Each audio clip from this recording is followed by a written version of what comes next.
Breakfast in Dorset with Steve Harris. Charlotte, Tony, thank you. Good morning. Welcome to Breakfast in Dorset, Thursday the 15th of June 2017. We're live from Dorchester until 9 today. And coming up on the show in the next few minutes, in fact, we'll bring you the results of the consultation into proposed changes to healthcare and hospitals in the county. Our top local story this morning, though, we can update you on the proposed reorganisation of hospital provision in the county. More than half of people who responded to a survey about the future of healthcare in Dorset have supported the idea of one hospital specialising in planned care and one in major emergencies. But the people who responded were split on whether those should be Bournemouth and Poole or Poole and Bournemouth. The report also found overwhelming opposition to scaling back children's facilities in Dorchester and having a specialist unit for premature babies based in the east of the county.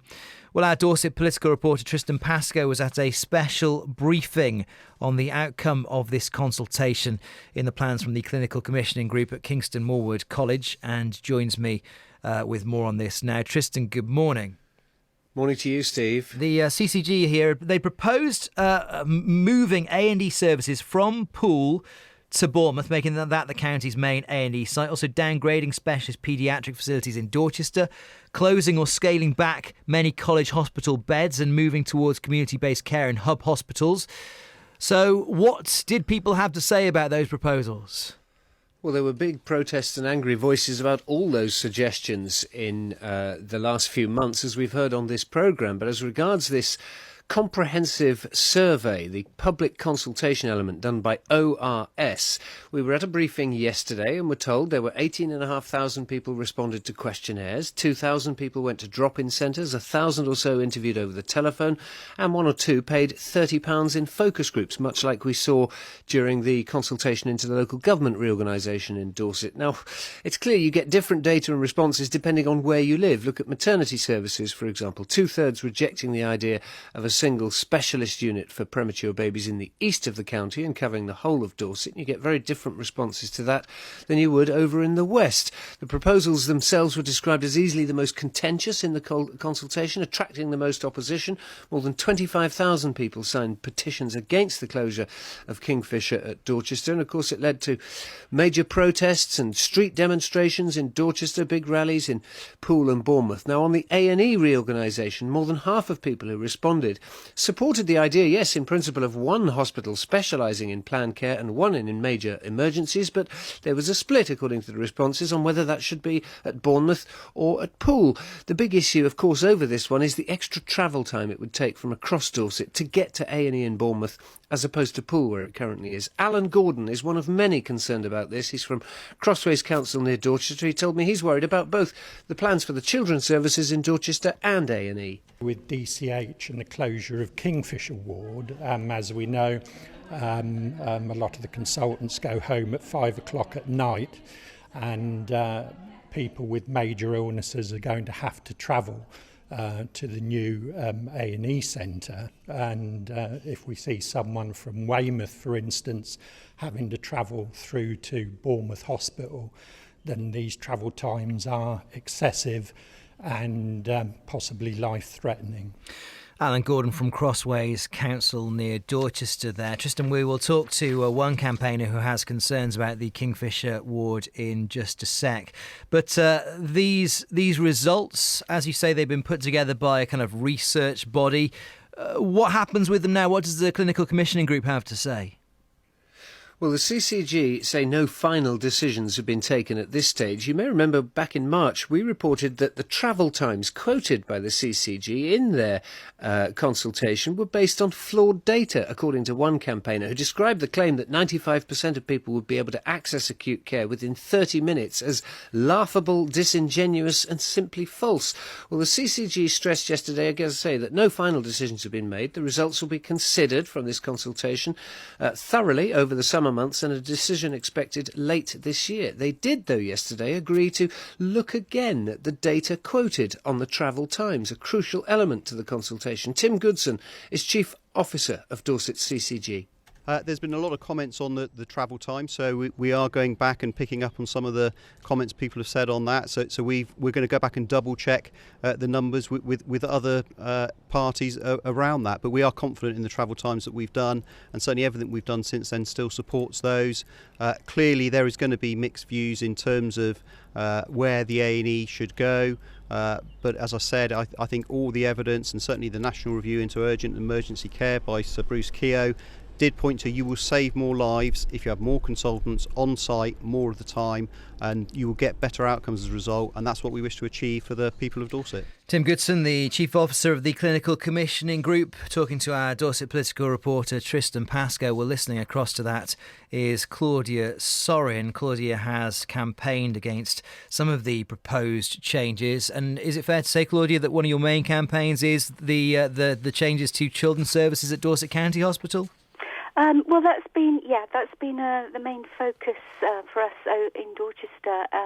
The Save Scaboo, Kingfisher, and maternity at Dorchester, and as you said earlier, there appears to be a preference for option A on maternity and paediatrics, which is the shared Yeovil Dorchester model.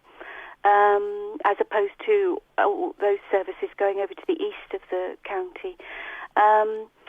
So they've added overnight paediatrics, and to keep the overnight paediatrics in Dorchester instead of it just being maternity. Yeah, and your response to that, is that good news? Well, we still don't know. We still don't know whether that means we'll keep.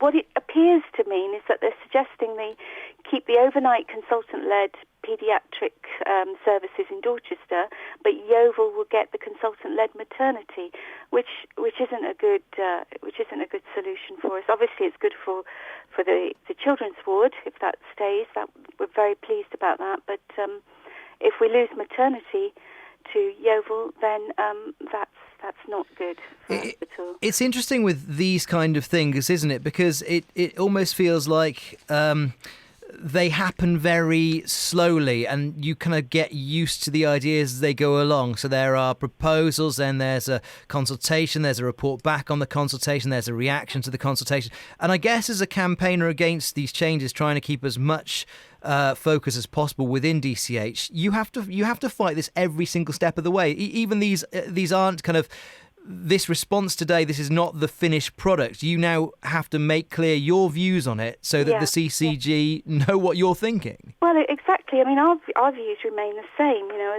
as throughout the campaign, there was support for a huge amount of support. Like I say, not just our campaign, the Kingfisher, but of all the petitions all across Dorset opposing ward closures, was getting on for 70,000 signatures, I believe, and these are only given a very, a small mention in this report. Yeah. They're only mentioned in passing. I was surprised by that, actually. Even talking about some of the community hubs in East Dorset, say they'll just passingly mention the fact that there's a 6,500 signature petition against the changes. That's right.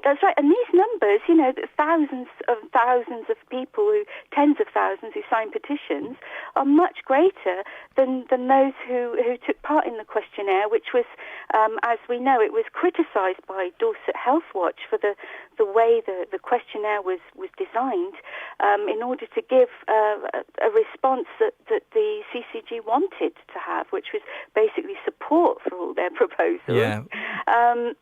But we're worried also. We're concerned about this telephone survey because we have a member of our health campaign who was contacted to do the telephone survey, and he believes that the type of questions that were being asked were possibly leading questions, and they weren't giving as much information to people as you would have had with the document, the consultation document and the questionnaire. Okay. So these questions on the telephone survey seem to be rather leading, and it was only about 1,000 people who took part in that. So And yet, what concerns me is that it's been given as much importance in the report and in the data that's given on the responses. This telephone survey is given as much significance as the other types of as the other questionnaire. Okay. Other And responses. so that gives a skewed impression of the support, that there is much more support for the proposals than we believe there really is. All right. Well, look, Claudia, we'll talk more about this after 8 o'clock this morning. For now, thank you, Claudia Sorin there, who is one of the campaigners against changes to children's services at Dorset County Hospital. Tristan mentioned that a final decision on these proposed changes will be announced later this year. It's 16 minutes past 7. There's overwhelming opposition to plans to create a special premature baby unit in the east of Dorset by reducing children's hospital provision in Dorchester. That's according to a report by consultants on behalf of the CCG. The report says some of the changes were welcomed by more than half of respondents, even though campaigners gathered nearly 80,000 signatures on petitions against plans that would also see community hospital beds closed and moving A&E from Poole to Bournemouth. There's overwhelming opposition to plans to create a special premature baby unit in the east of Dorset by reducing children's hospital provision in Dorchester. That's according to a report by consultants on behalf of the CCG. The report says some of the changes were welcomed by more than half of respondents, even though campaigners gathered nearly 80,000 signatures on petitions against plans that would also see community hospital beds closed and moving A&E from Poole to Bournemouth.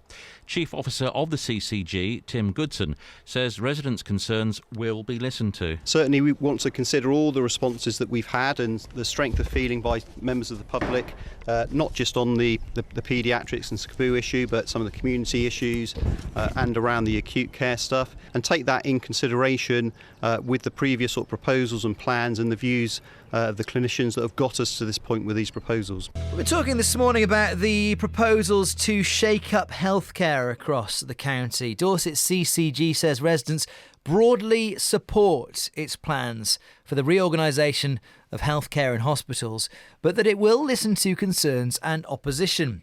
A public consultation on the changes shows many people are opposed to the downgrading of children's services at the Kingfisher ward at Dorset County Hospital, and there are considerable concerns about the moving of A&E from Poole to Bournemouth.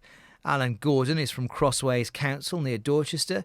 He has concerns about both children's services and A&E. With DCH and the closure of Kingfisher ward, as we know, a lot of the consultants go home at 5 o'clock at night, and people with major illnesses are going to have to travel to the new A&E centre. And if we see someone from Weymouth, for instance, having to travel through to Bournemouth Hospital, then these travel times are excessive and possibly life-threatening. We can talk now to our Dorset political reporter Tristan Pascoe. And Tristan, you went to a special briefing on these responses to the consultation yesterday. What was said?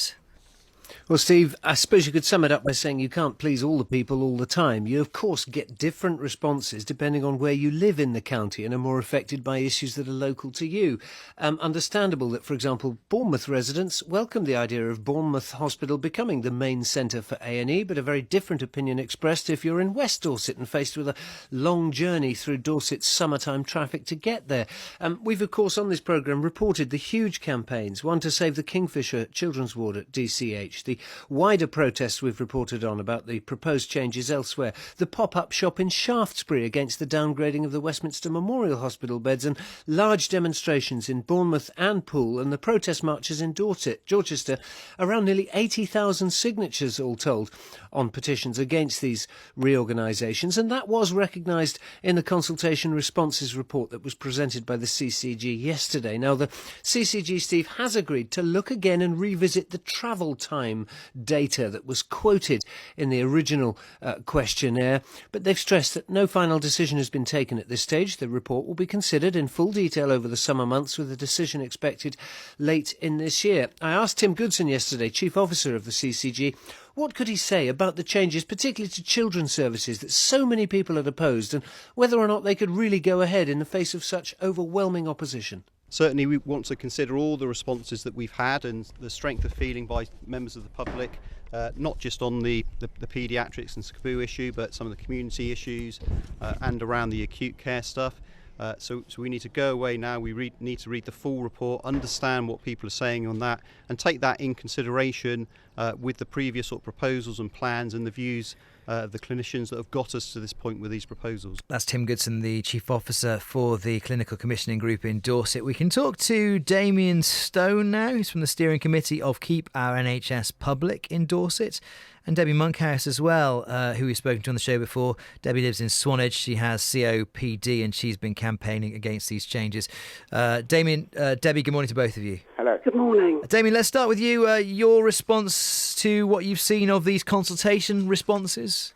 Well, I think it's important to say that the consultation was conducted against the background of austerity. So, as far as I'm concerned, we've now moved on from that, and I think a lot of this talk is rather irrelevant. You think austerity is to... I mean, my understanding of this, the main thing was about public safety. If you can concentrate resources and expertise in one base, say for A&E or acute hospital, then you can get the best results for patients. I think Tim Goodson has been saying that Dorset needs to save £150 million. Now, as far as I'm concerned, since we've had that general election, there's an alternative plan on the table, and it's to say that you don't have to choose between Hospital A and Hospital B. The new alternative plan is to keep both A and B. So I see it as largely irrelevant now. I think they've lost the moral authority to close any hospital in this country, and I think that's the way people are moving publicly. I think they've had enough of cuts. Cuts led to the crisis in the NHS at Christmas. Cuts have probably led to the fire yesterday in the Tower Block. The public mood is to move against austerity. Theresa May herself has said that austerity is over. So Tim Goodson needs to reconsider this plan, kick it into the long grass until after the next general election. Yeah, I hope guessing the direction of travel for the CCG is that they still have got this mandate that money needs to be saved. But, as I say, that's not from what we're told, that's not the primary driving factor for these changes. So you'd like to see the CCG prevaricate until such a time as they're told by central government that they don't have to save that kind of money? Absolutely. I mean, I'd love it if you could get Tim Goodson back in the studio. And I'm sure we will. Well, okay, and ask him the question. If somebody came up to you tomorrow and said, here's £150 million to plug the gap, would you still continue closing our hospitals? Giving people a choice between closing either Bournemouth or Poole Hospital, or at least the A&E, yeah. It's not the choice that people want to have to make. So you do a consultation, you turn around and say, well, some people want that one to close, some people want that one to close. That was the only choice they were offered, but we've now moved on from that. Okay. And if he insists on going ahead with the cuts, even if somebody offers him the money to plug the gap, then it must be ideological. Well, it could be to do with the fact, as I say, if you concentrate expertise in one of those places, you might get better outcomes. Let me bring Debbie in, because she's been hanging on there. And as I say, Debbie, we've spoken to you before. You have this concern about your access to, I guess, specifically Poole Hospital, because you live in Swanage, and what that might mean for your COPD. Are you appeased at all by what you've read of these responses to the report? No, I'm not at all appeased, and what I notice is that 75,500 people have signed petitions opposing the cuts, but that these haven't actually been given any weighting against something like 21,500 who've actually completed the questionnaire.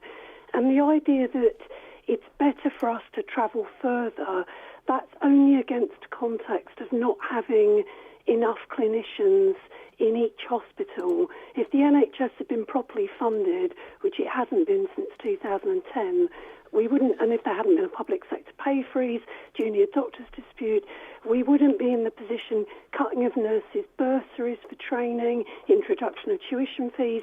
We wouldn't be in a position where we are so short of staff that we haven't got enough.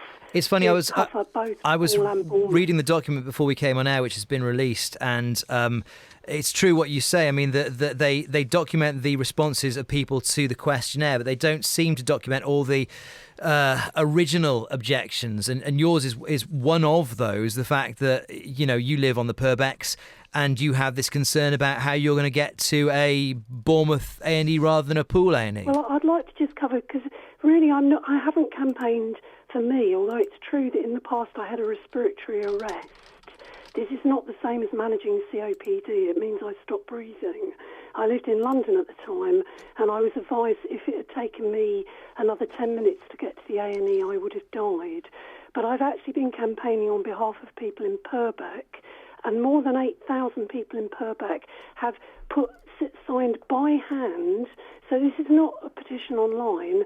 We've been around Corfe, Wareham and Swanage. We've been in shops, we've been on stalls, and we've been door to door, and we've collected more than 8,000 signatures against the downgrading of Poole A&E and the closure of Poole Maternity.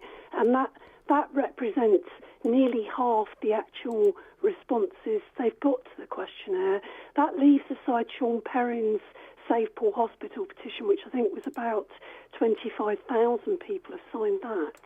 So, as throughout the whole thing, it's totally skewed what the CCG have done in favour of getting the responses that they want to cut the money that they've been told to cut by central government. Okay, Debbie, we'll leave it there for now. It's good to talk to you. Debbie Monkhouse there, Damien Stone before her, both campaigning about the NHS in Dorset. If you'd like to see the results of this clinical services review as they've been released so far, you can do that via the same website that you may have responded to the consultation on, which is dorsetsvision.nhs.uk. A couple of clicks will take you through to a pretty hefty PDF document where you can read the same results that we have.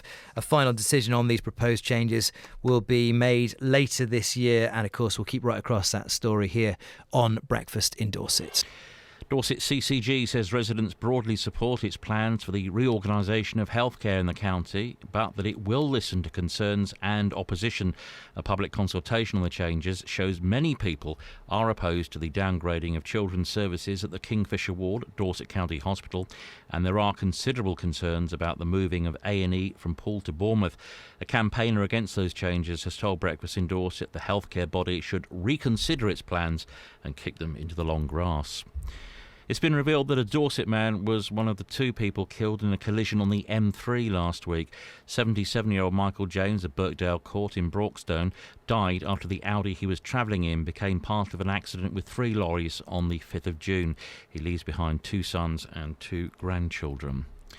And the Chancellor, Philip Hammond, is to set out his vision for a business-friendly Brexit today when he delivers his annual Mansion House speech in London. It's thought he's urged Mrs May to change her approach. Whilst discussions to try to restore power sharing in Northern Ireland are taking place at Downing Street later on, representatives from the main parties are to meet Theresa May.